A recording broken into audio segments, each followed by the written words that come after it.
Nah, pada episode kali ini kami ingin sharing tentang kerusakan apa saja yang dialami oleh Moti setelah keliling lebih dari setahun. Bodi-bodi seperti ini ternyata dengan jalannya waktu ada mulai jadi pengelupa retakan dari ini jack stand. Ini lubang ini ternyata agak sedikit susah untuk naik turunkan. Dan ini juga pernah, lampu ini pernah copot dan ini baru diganti seperti ini, pecah. Nah, ini yang agak berat adalah bumper belakang kiri yang rusak. Ini akan dicat ulang sehingga mudah-mudahan si Moti akan kembali kinclong seperti ini.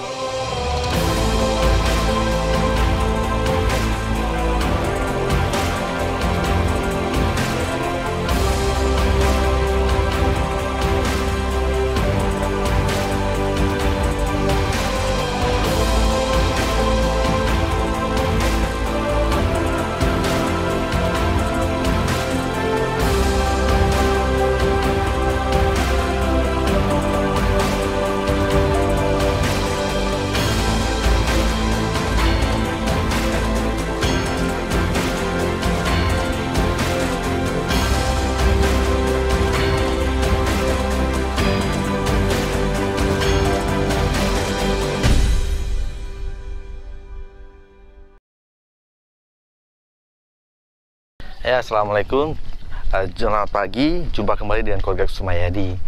Hari ini di awal bulan Juni kami masih berada di rumah dan si Moti pun masih diparkir setelah hampir 2 bulan lebih ngendon di rumah karena PSBB masih berlaku di kawasan Tangerang Selatan dan sekitarnya. Nah, pada episode kali ini kami ingin sharing tentang kerusakan apa saja yang dialami oleh Moti setelah keliling lebih dari setahun. Namun sebelum kami memaparkan tentang daftar kerusakan Moti itu, kami juga ingin sharing atau memaparkan tentang petualangan kami ketika menginap di bawah kaki Gunung Rinjani serta mengunjungi sejumlah objek wisata yang menarik di kawasan Rinjani dan Sembalun. Ikuti dulu petualangan kami di Sembalun berikut ini. Setelah 3 minggu membangun rumah korban gempa, kami memutuskan untuk keluar dari bengkel Teluk Nara. Tujuan kami adalah Desa Sajang yang lokasinya berada di bawah kaki Gunung Rinjani. Kami menggunakan jalan dari Lombok Utara. Rute ini lebih cepat daripada jalur dari Lombok Timur. Semalam kami menginap di Desa Sajang. Kami tidak perlu menyalakan AC karena suhu di desa ini dingin. Rencana pagi ini adalah berkeliling Desa Sajang dan Sembalun. Kami akan diantar Om Amil, warga Desa Sajang, yang juga kenalan Om Molan. Kami dipesankan 4 motor. Para pengendaranya adalah pemuda Desa Sajang yang sehari-hari berprofesi sebagai porter. Sajang adalah pusat gempa Lombok sebesar 7,4 pada Juli dan Agustus 2018 lalu. Kondisinya sekini mulai menggeliat. Pada Februari 2019, rumah-rumah mulai dibangun atas bantuan pemerintah. Setiap rumah yang rusak diganti 50 juta rupiah. Para pengendara motor ini sekarang menganggur. Penyebabnya jalur pendakian ke Rinjani masih ditutup. Jalurnya masih berbahaya. Penutupan ini berlangsung hingga November 2019. Di tahun 2020, jalur pendakian kembali ditutup karena Januari hingga Maret karena bencana banjir dan longsor. Kondisi ini diperparah dengan merebaknya wabah corona pada awal Maret ini, di mana seluruh tempat wisata di Indonesia ditutup hingga waktu yang tidak ditentukan. Para porter ini tentu saja kembali menganggur.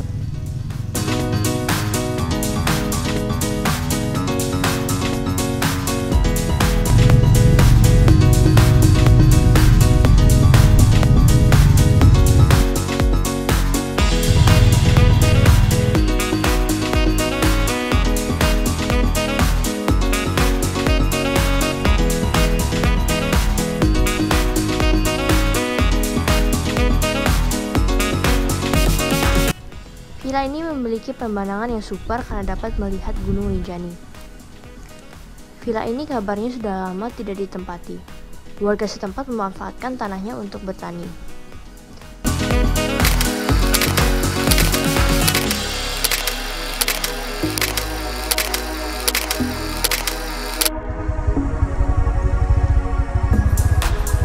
Desa Sajang dan Sembalun subur. Selain sayuran, petani juga menanam kopi Arabica secara organik. Kopi Rinjani mulai banyak dicari pecinta kopi Indonesia dan dunia.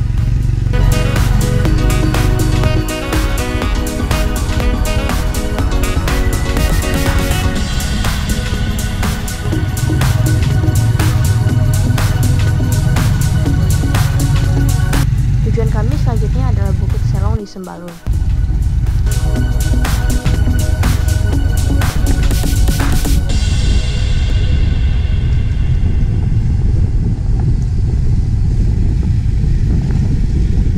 Lokasinya lumayan jauh dari Desa Sajang.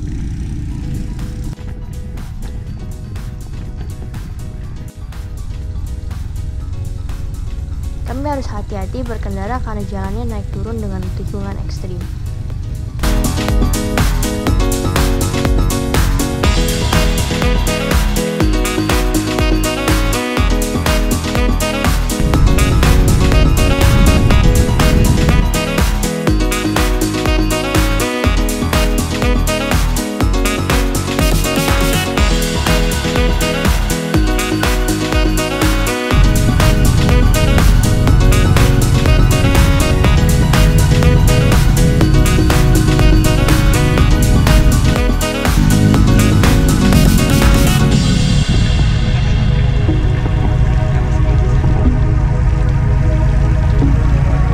Di sebagian tempat, jalan menuju Sembalun tengah diperbesar dan dihotmix.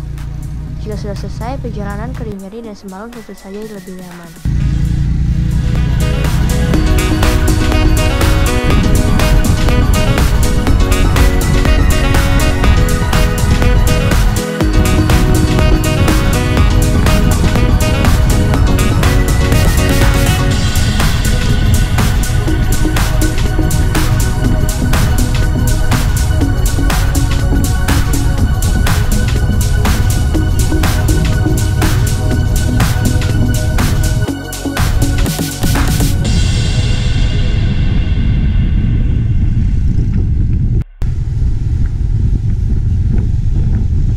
Oke, tadi pertemuan kami di kawasan kaki Rinjani dan juga di kawasan Sembalun telah disaksikan, tapi kami potong dulu dan seperti tadi telah dijanjikan bahwa saya akan mengungkapkan atau sharing tentang daftar kerusakan yang dialami si Moti ketika berkeliling di Indonesia selama setahun lebih.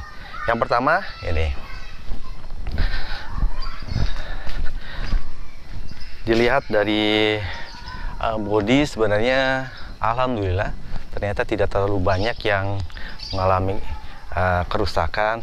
Memang ada cacat ya, seperti di atas kepala atau jidatnya si Moti itu ada bekas kerusakan atau catnya sedikit mengelupas akibat terbentur oleh dahan atau ranting pohon, dan ini umum terjadi di sepanjang bodi kiri sebelah kiri si Moti.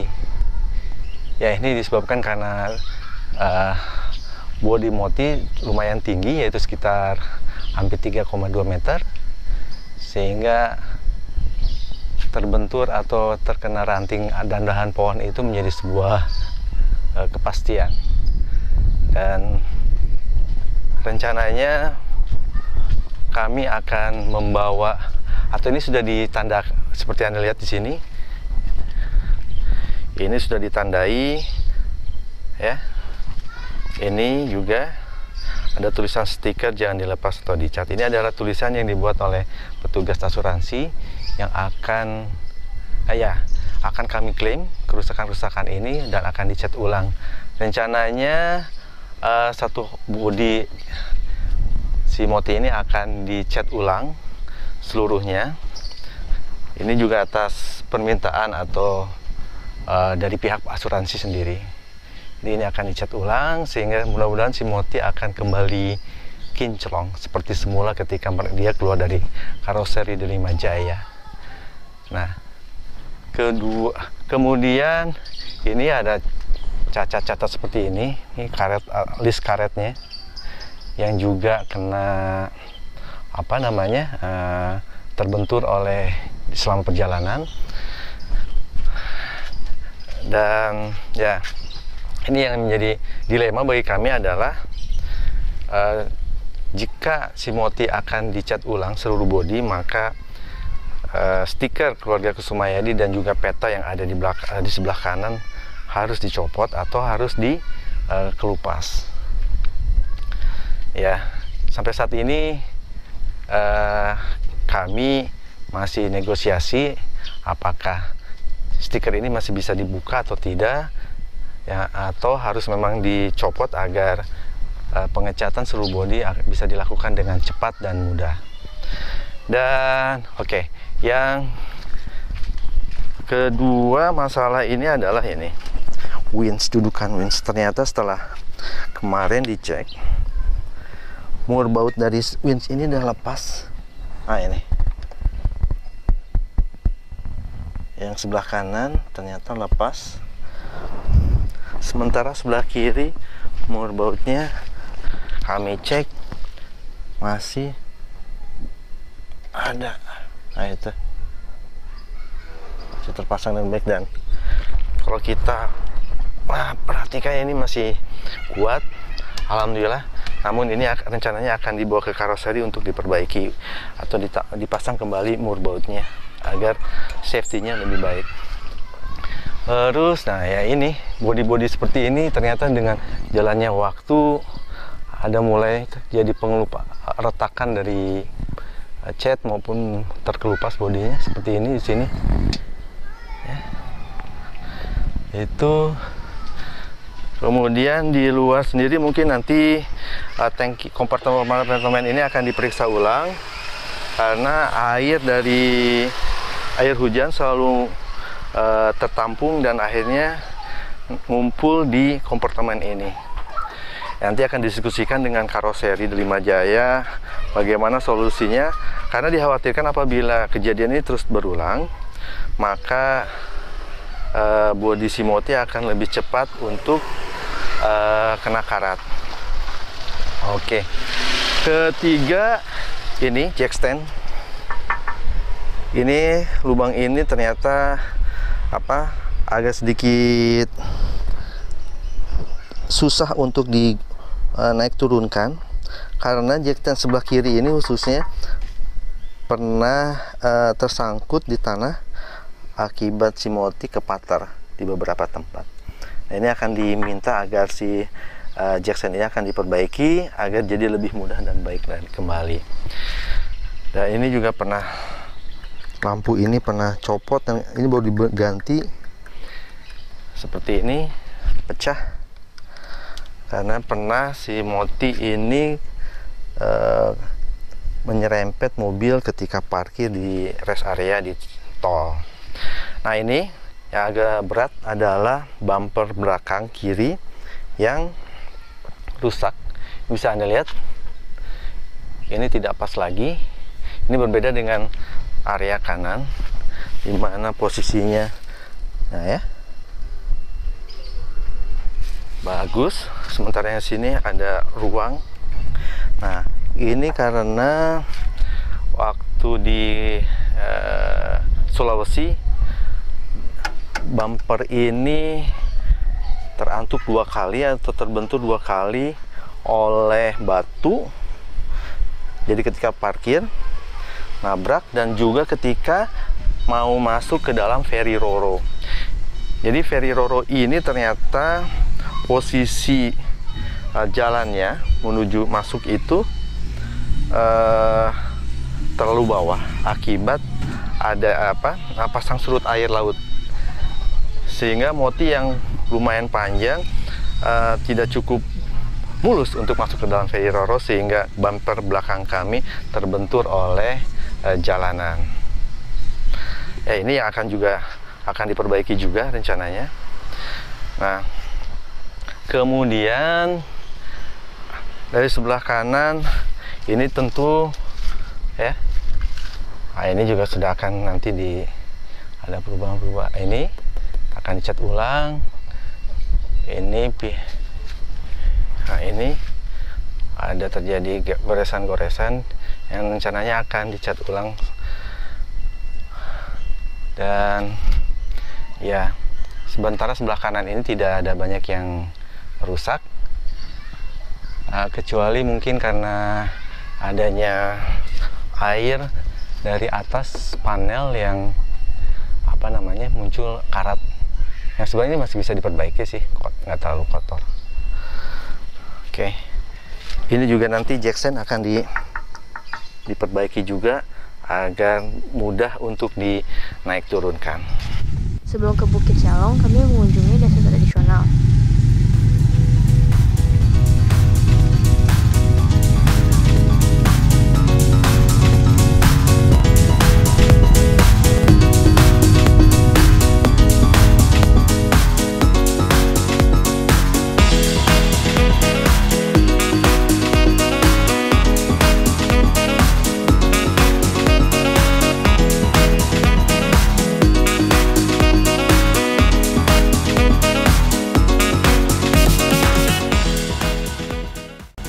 Rumah-rumah suku Sasak ini sudah rusak.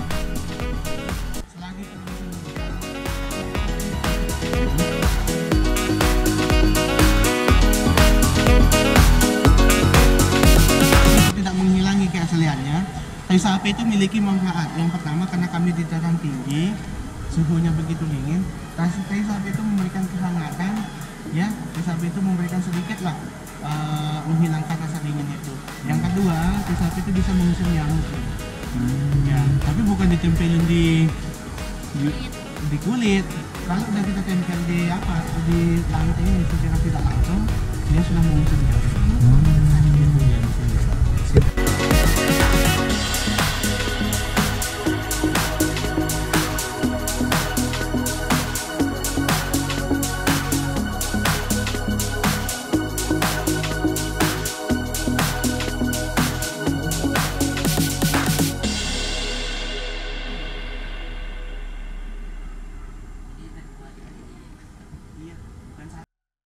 Jadi di sini tuh kalau kita makan pakai kotoran sapi gitu.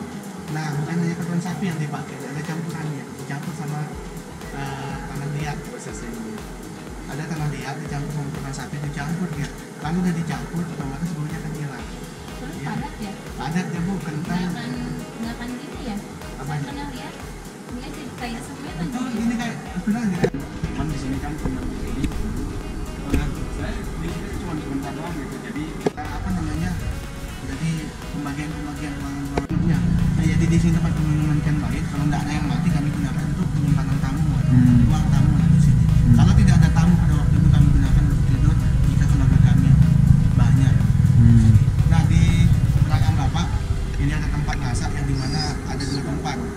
Ada satu tempat untuk nasi dan satu tempat untuk lauk. Dan dinamakan kalau bahasa sini itu serungga atau jangkih. Ya, ini buat langsung kita lihat dicampur sama ikan satu juga sama. Ya, bahan bakarnya dari kayu.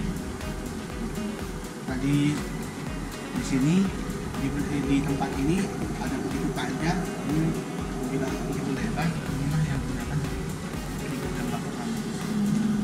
Ya, gudang besar, ibu, bapak, adik, keluarga semuanya. Inilah yang diperuntukkan lah beliau tidur di sini.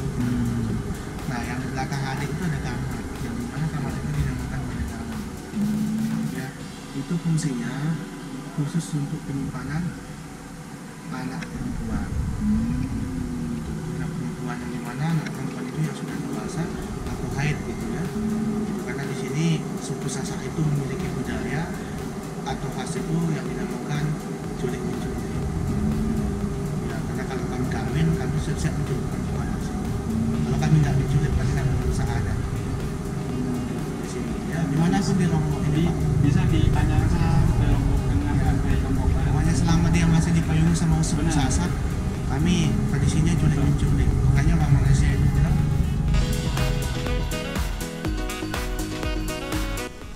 Destinasi selanjutnya adalah Bukit Selong.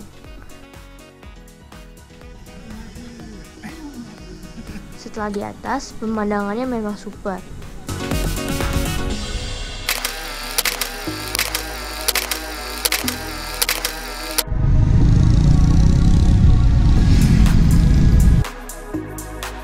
Selain Bukit Selong, Sembalun juga memiliki tempat wisata lainnya. Bang Amil membawa ke satu bukit lainnya di perbatasan Sembalun.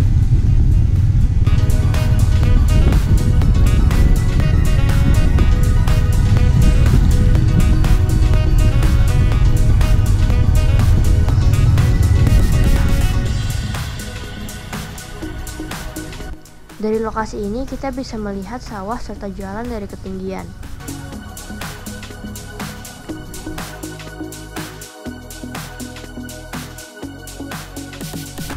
Setelah puas, kami kembali ke desa saja untuk mengambil simoti.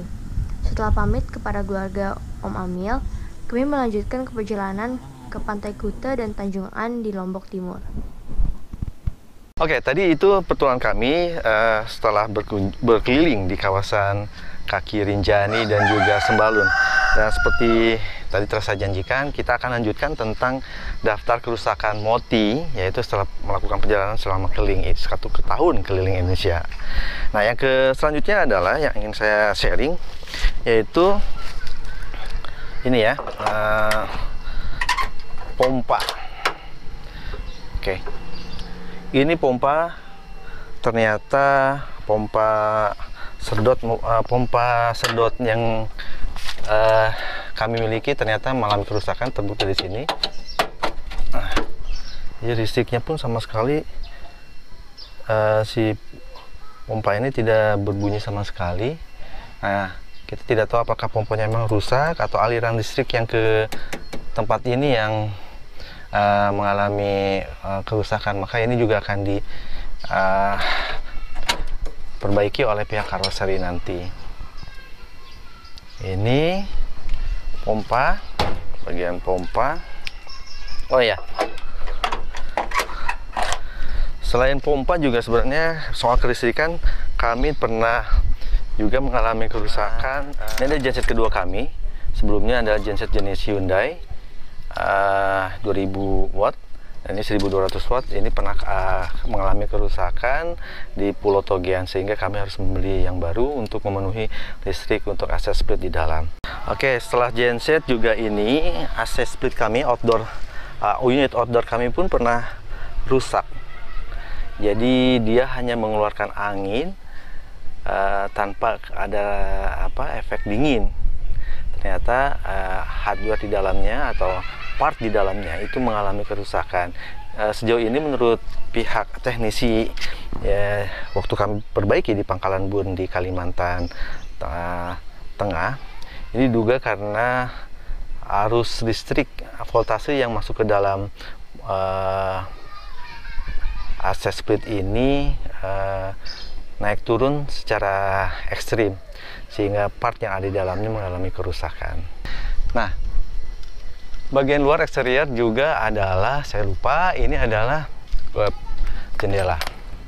Ini jendela rencananya akan diberikan talang air yang seperti di pintu yang hitam itu untuk semua jendela, karena untuk menahan air hujan agar tidak masuk ke dalam simoti.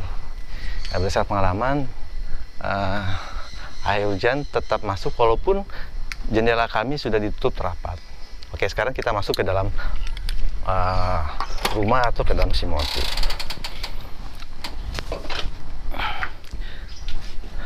Oke, cukup terkejut juga sebenarnya selama kami keliling Indonesia selama 1,5 tahun ini. Lebih dari 1 tahun ini, ternyata di interior simoti tidak terlalu banyak mengalami kerusakan, ya. Yang kami akan perbaiki hanyalah lampu ini, LED ini, karena ketika dinyalakan 1 menit kemudian akan dia kelap-kelip. Ini mungkin lampunya harus diperbaiki atau diganti. Nah, ini yang akan jadi kerjaan dari nanti pihak karoseri. Dan ini juga ada pecah.